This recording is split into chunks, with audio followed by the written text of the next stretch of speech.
Well, Anthony, thanks for joining us. Thanks for Um, having me. yeah, and you've got a really fascinating new book just coming out. And well, let's start with the title of your book, The Palestine Laboratory: How Israel Exports the Technology of Occupation Around the World. What do you mean by laboratory? And can you explain what kind of technologies of surveillance and control that is being exported to other parts of the world by Israel? So Israel has been occupying Palestinian territory. I'm talking about East Jerusalem, the West Bank, and Gaza since 1967. So 56 years and counting. It's one of the longest occupations in modern times. And in that period, Israel has developed huge numbers of tools and technologies to maintain that occupation, to dominate what they view as their enemy, the Palestinians. I'm talking about everything from sophisticated intelligence, so-called smart walls, spyware, facial recognition technology, biometric data, all these tools. Obviously, this started long before the digital age, but it's accelerated in the last 20 or so years. And what Israel has done very cleverly from its perspective is it not just controls Palestinians, the roughly 5 million Palestinians under occupation, but then it promotes those tools and technologies around the world. So it tries to appeal to other nations that are also trying to repress their own populations, whether it could be minorities, dissidents, human rights activists, whatever it may be. And what I found in the research of this book is that Israel has sold these kinds of tools and technologies and training to at least 130 countries around the world. So clearly the vast majority of the world. And Israel is now the 10th biggest arms exporter in the world. Now, obviously, America remains number one by far. But Israel, for a relatively tiny country in the Middle East, is number 10. And many, many countries, democracies and dictatorships, are super keen to get those kinds of tools that Israel is very keen to promote. And finally, what Israel does is when it promotes them, either publicly or privately, is that it says they're battle tested. It often uses that term. So in other words, they've been tried, tested, tweaked in Palestine. That might be a war against Gaza, it might be some kind of action in the West Bank, whatever it may be. So what I essentially show in the book is that the occupation of Palestine does not stay there. It's been exported across the globe. Um, for people who are familiar with the history of the Israelis' occupation, this development may not be that surprising because the Israelis' army, the Israel Defense Force, and the government and the intelligence services have been exploiting their own expertise in population control, special forces training, and other military on the ground training for other armies, other governments in their own internal security control. So this, in a way, the technologies may be new, but the export itself, it seems to be an extension of that. I, Is that right? I think that's true to an extent. And of course, there are other countries that also use wars to battle test weapons. The US did that extensively in Iraq and Afghanistan after 9/11 for the last 20 years. In the current Russian war against Ukraine, there are stories in the New York Times every few weeks. There was this one this week saying how US surveillance companies and weapons companies are testing new weapons that, of course, they're then sharing or selling to the Ukrainians. So, yes, other nations also test surveillance or weapons. I guess to me, the difference is with Palestine is that there is this constant, never-ending occupation in Israel's backyard. The US had Iraq and Afghanistan, but of course, those wars, at least nominally, are over. I mean, those countries are in complete chaos in many ways. But the occupation of Palestine is never ending. And I think also what Israel claims, in my view, falsely is it's a thriving democracy in the Middle East. It is a shining example of democracy in the heart of autocracy. And so many nations are so keen on these tools and technologies that I think in some ways it insulates itself, so it believes, from the potential political headwinds that might go against it. In other words, Israel knows, or elements of the Israeli state knows, that a lot of the world doesn't like its occupation. The UN vote pretty much year after year after year shows that the vast majority of the world's on one side against it, And the other side is usually Israel, US, Australia, Palau, Micronesia, and a few other client states of the US. And yet, despite that, because so many nations now rely or want Israeli spyware or weapons or missile defense shields, whatever it may be, that Israel feels it's insulating itself from the possibility in years to come that it faces almost a sort of quasi South Africa moment. In other words, when apartheid ended in 1994, after decades and decades of much of the world accepting or at least turning a blind eye to apartheid, come the 80s, the early 90s, there was in general a shift that much of the world then, sometimes cynically, sometimes not, ended up opposing apartheid South Africa. Although it's interesting that right till the end, the really only country that stuck with apartheid South Africa was Israel throughout the whole process. And as I say extensively in the book, I think that really speaks very much, not just to the exchange of weapons and defense equipment, but also an ideological alignment that both countries, both then, and I would argue Israel still today, sees themselves as almost on the front line against barbarism. They actually use that kind of language. In South Africa, of course, it was the black population. In Israel, it's against Palestinians. And many Israelis were inspired by what South Africa was doing in their Bantustans. Bantustans were these kind of black townships or areas that were essentially still controlled by the state, the white state, but they were given sort of nominal control, but barely any. And that was a deep inspiration for what Israel is doing in the West Bank today, then and now. So you're right. There are other states that have done sort of similar things to Israel, but again, having an occupation in your backyard for over half a century makes Israel quite unique. Now, this surveillance technologies may be new to some people, but a lot of people have heard about the infamous spyware Pegasus because of the media expose last year. Can you briefly explain what Pegasus is and the company behind it? So Pegasus is, as you say, a spyware company. It's developed by an Israeli company called NSO Group, who were founded around 15 or so years ago by veterans of the Israeli military. And their vision really at the time was to often hack what was then popular BlackBerries. Of course, now it's moved on to iPhones and others, to essentially be able to take control of a phone. So back in the day, their first major client was Mexico. Mexico was trying to fight a completely disastrous war on drugs. And the Mexicans were desperate to try to get information about drug cartel heads and other criminals. They bought a lot of that technology. And in fact, even to this day, Mexico remains the biggest user of Israeli spyware in the world. This is even under a right-wing government in the past and nominally left-wing governments today. Authorities become addicted to this technology. Why?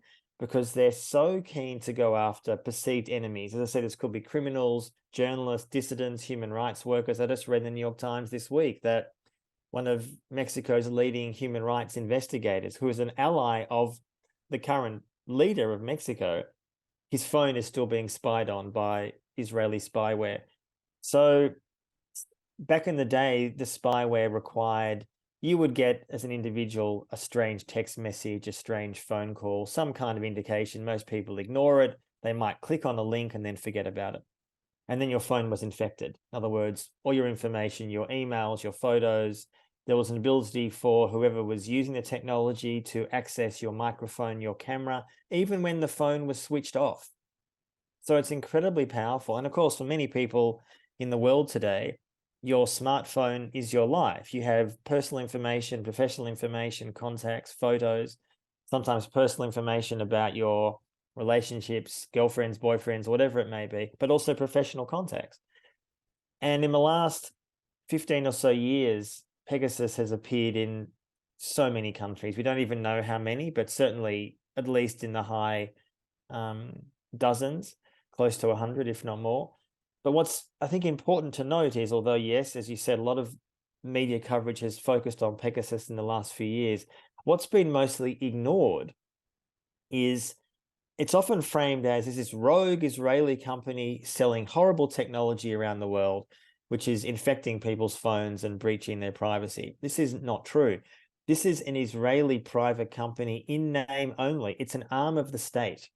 So as they extensively document in the book, essentially what the Israeli government under Netanyahu and the Mossad, their intelligence services, what they've been doing in the last 10 or so years is they go around the world to nations they want to be friends with. This could be Saudi Arabia, UAE, Rwanda, and they almost hold out this technology as a carrot and say, we want to be closer friends with you. And if you agree, we will sell you this incredibly invasive technology. And it's worked from their perspective.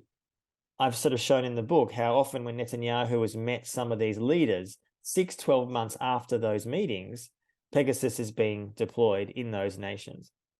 But I think it's also important that people realize that the issue here is not just Pegasus.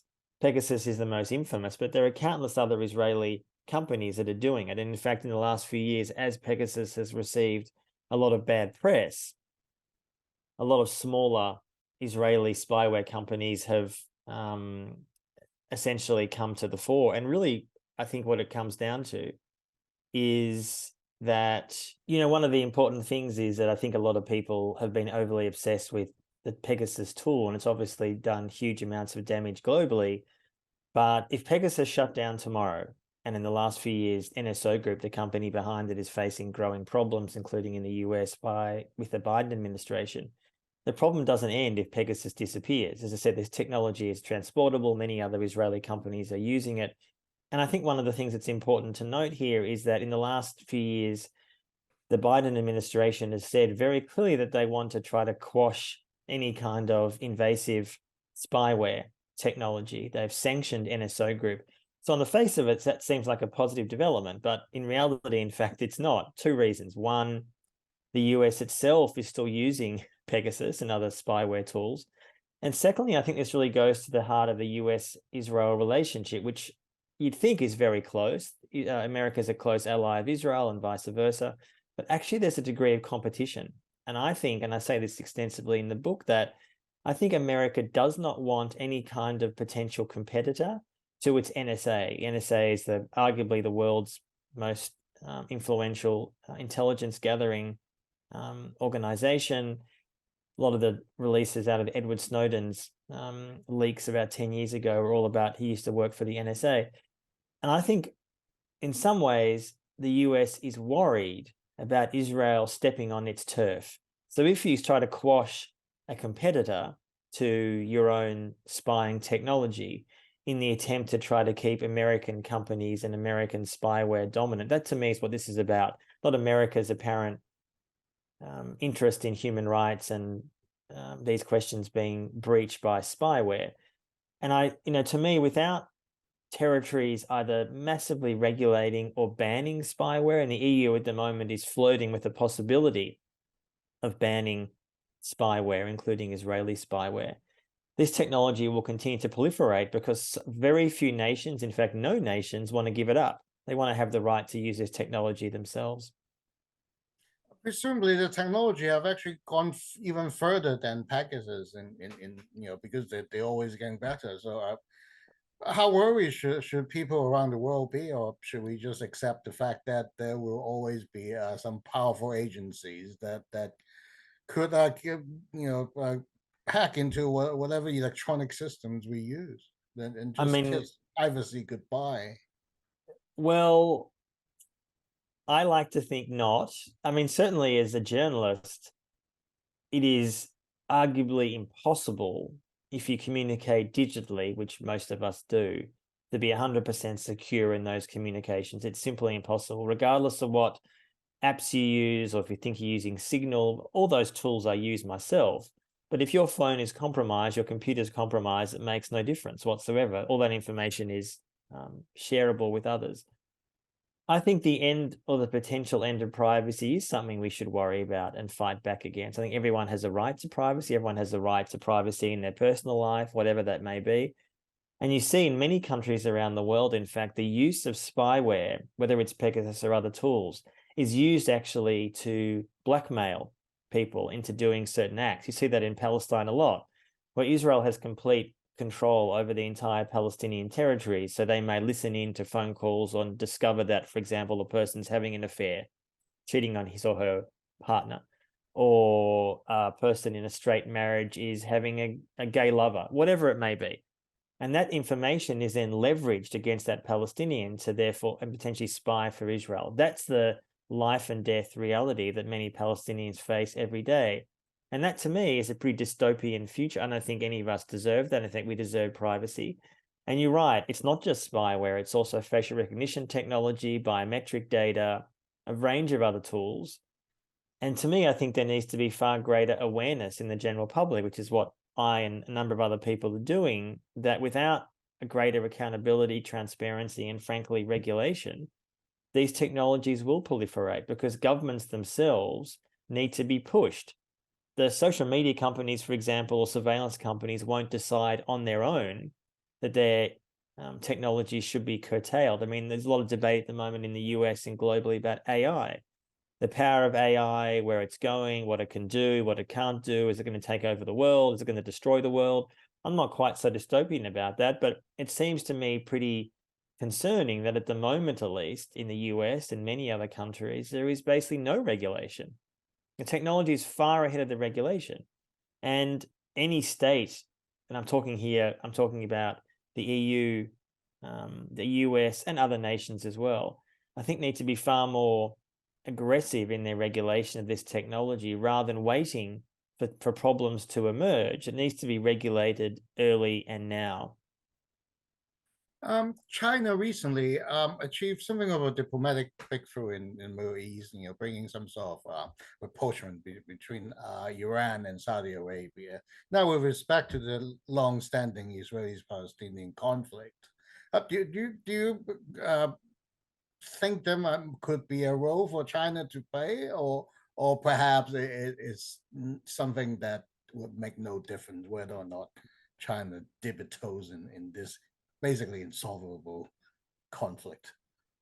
Well, Beijing has talked about wanting to be more involved. They've certainly flirted with the possibility of it. They've been far more assertive about that in the last few years. I mean, the question ultimately is, A, as you said, does China want to get its hands dirty in this conflict? I don't know the answer to that. But I think the deal recently, or the ongoing relationship that China is building between Iran and Saudi Arabia, is significant. These are nominal enemies. I mean, they're both autocracies, but theocracies, in fact. But it's certainly much better for those countries to be at peace than at war. And it also is something that frankly upsets the US and Israel, because as far as they were concerned, Iran is the great Satan. I mean, that's how they view it.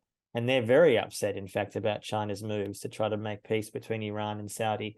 Look, I think if China's seriously interested in bringing peace, or at least talking about peace, they need to understand one key thing. This is not a conflict between two equal sides. It's not simply, why can't we just get Israelis and Palestinians in a room and just talk it out? Well, this is what the US has been doing for, frankly, decades, and it's been a complete failure because, as certain Israel lobbyists acknowledge, they've been Israel's lawyer. In other words, they are wholly and completely on Israel's side. Now, to be a more neutral partner is actually a challenge. Now, China, in some ways, doesn't really have as many, I would say, stakes in the game, which could benefit, in fact, a possibility of some kind of peace deal. They obviously are getting closer to Israel. They have a number of deals, quite major deals, in fact, in Israel in the last few years. But I would welcome the idea of Beijing being far more assertive, assuming, though, it acknowledges publicly that these are not two equal sides. There's an occupier and an occupied. And I think the Palestinians would probably be open to it because they are completely diplomatically isolated in a very weak position. Whether the Israelis would be as open to it, I think is a question, because as far as they're concerned, they've dragged America along for decades and decades talking about peace, when in fact their occupation and colonization is deepening. So if China is ready to have some hard conversations, I say bring it on. It's worth a shot. It can't go much worse, frankly, than what the US has been doing for the last decades. So I would welcome Beijing's overture if they're open to it.